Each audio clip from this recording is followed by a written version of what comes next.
Izi ni zimwe mu nyubako 10 zihenze kurusha izindi mu Rwanda ndetse n'agaciro kazo mu bijyanye n'amafaranga mu kuzubaka.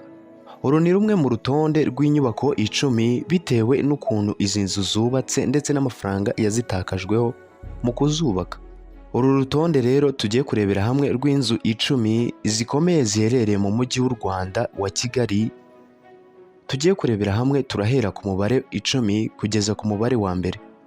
Reka nguhe ikaze, niba utari wakanda subscribe reka ngushimire ko ugiye kuyikora, reka ngushishikarize kugira ngo usangire n'abandi iyi nkuru itangaje ku bijyanye n'izi nyubako. Turahera ku nzu yitwa Kigali Heights. Iyi nzu ni imwe mu nzu z'ubucuruzi nshya ziherereye mu karere ka Gasabo. Iyi nzu yuzuye itwaye akayabo ka miliyoni 16.9 z'amadolari y'Amerika kugira ngo ibe yuzuye. Ubusanzwe iyi nzu bitewe n'urujya n'uruza rw'abantu bayigana bitewe na serivisi baba bayishakamo ndetse na serivisi zitandukanye baba bagiye gutangiramo, iyi nzu kubera ubwiza bwayo yatwaye amafaranga y'akayabo k'amafaranga y'Amerika miliyoni 16.9. Ubishyize mu manyarwanda wasanga ari miliyari 6 zirengaho, amafaranga menshi cyane. Ku mwanya wa 9 turahasanga inzu yitwa MIC. Iyi nzu ubusanzwe yitwa Muhima Investment Corporation, mu magambo y'impine MIC. Iyi nzu y'ubucuruzi iherereye mu karere ka Nyarugenge yuzuye itwaye akayabo ka miliyari 14 z'amafaranga y'u Rwanda. Iyi nzu bitewe n'ubucuruzi buyikorerwamo ndetse nanone na serivisi zitangirwamo n'abajya kuyishakiramo bituma iyi nzu kubera ubwiza bwayo ikunzwe kugendwamo na benshi. Inzu yitwa Muhima nk'uko twabikubwiye, Muhima Investment Corporation.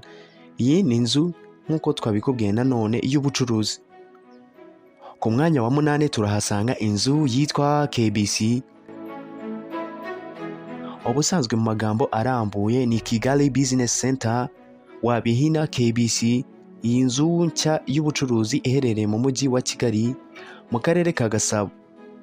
Iyi nzu yuzuye itwaye akayabo ka miliyari 17 z'amafaranga y'u Rwanda. Iyi nzu nanone itangirwamo serivisi ndetse n'ibindi bikorwa by'ubucuruzi bitandukanye birimo nka hoteli ndetse n'amaresitora atandukanye. KBC cyangwa Kigali Business Center yuzuye itwaye aka kayabo ka miliyari 17 bishyira ku mwanya wa 8 mu nzu zihenze mu Rwanda. Ku mwanya wa 7 turahasanga inzu yitwa BPR Headquarters. Iyi nzu ikorerwamo n'icyicaro cya BPR. Iyi nzu nshya y'icyicaro gikuru cya BPR nk'uko twabikubwiye. Iyi nzu iherereye mu mujyi wa Kigali mu karere ka Nyarugenge.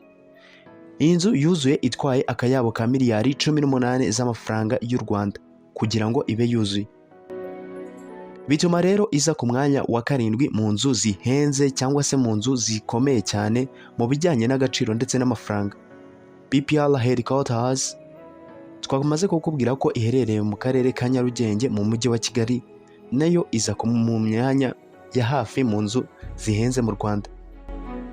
Ku mwanya wa 6 turahasanga inzu yitwa KCT, mu magambo arambuye yitwa Kigali City Power. Ari imwe mu nzu z'ubucuruzi zizwi cyane, yatwaye akayabo ka miliyari 20 z'amadolari y'Amerika kugira ngo ibe yuzuye. Ubusanzwe iyi nzu yitwa nka KCT ni zimwe mu nzu nayo ikomeye cyane ndetse yanagendewe n'amafaranga menshi cyane y'u Rwanda, ndetse wayashyira mu madolari akaba angana na miliyari 20 z'amadolari y'Amerika. Iyi nayo iza ku mwanya wa 6 bitewe n'aya mafaranga yayigendeyo. Dukomeje n'urutonde rwacu turasanga ku mwanya wa 5 inzu yitwa Shike. Ubusanzwe iyi nzu mu magambo arambuye Shike ni Champion Investment Corporation, wabishyira mu magambo y'impine ni Shike. Iyi ikaba ari inzu y'ubucuruzi iherereye mu mujyi rwagati. Iyi nzu yatwaye akayabo ka miliyari 30 z'amadolari y'Amerika.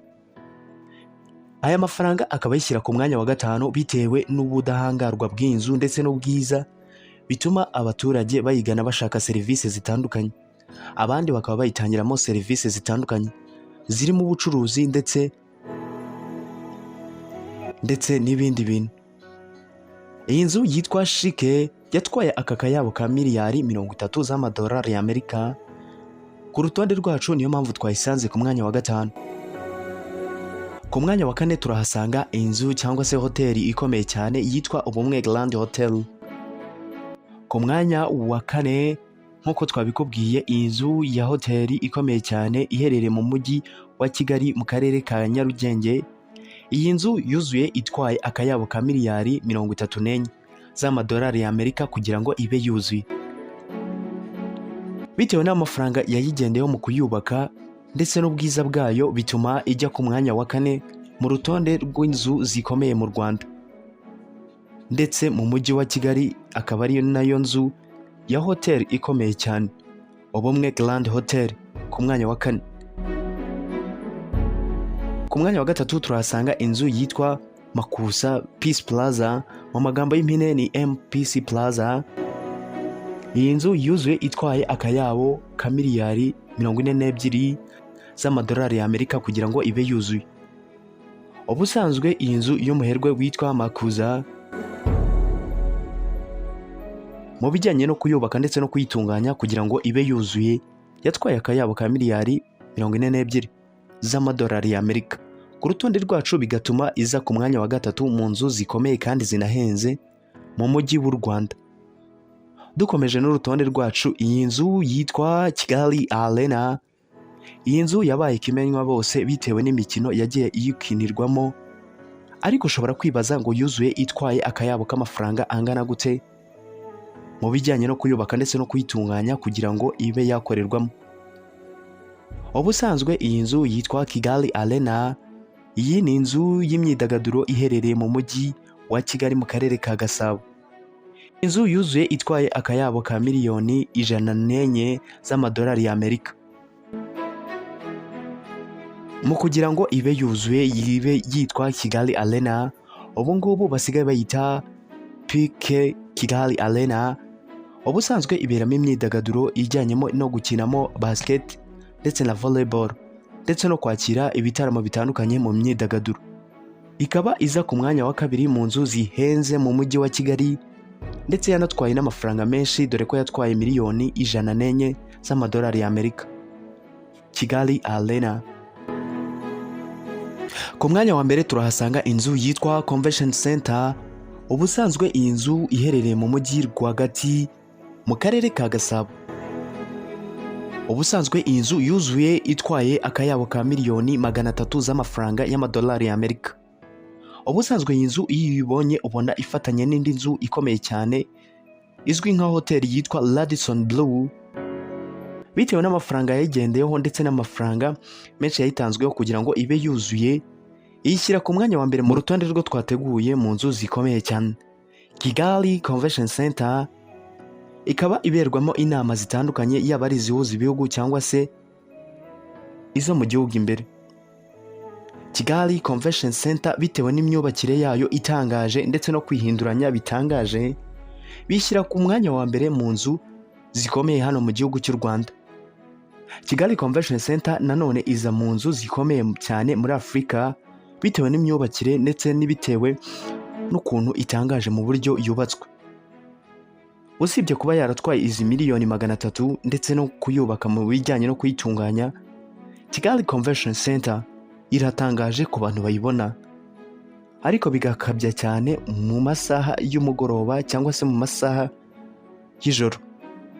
Urutonde rwacu nk'uko twabikubwiye, urutonde rugizwe n'amazu 10 akomeye cyane mu nzu zikomeye cyane mu mujyi wa Kigali. Reka ngushimire cyane ko twabanye. Reka nkubwire ngo aka niko kanya keza kugira ngo ubonye ko kugira ngo ukande subscribe kugira ngo tuzajye tubana 5 kuri 5 unyurwe n'ibiganiro dukora maze uduhereze ibitekerezo byawe. Reka ngushimire, nje nitwa Sugira Inzu. Reka tujye dukomeza kubana 5 kuri 5.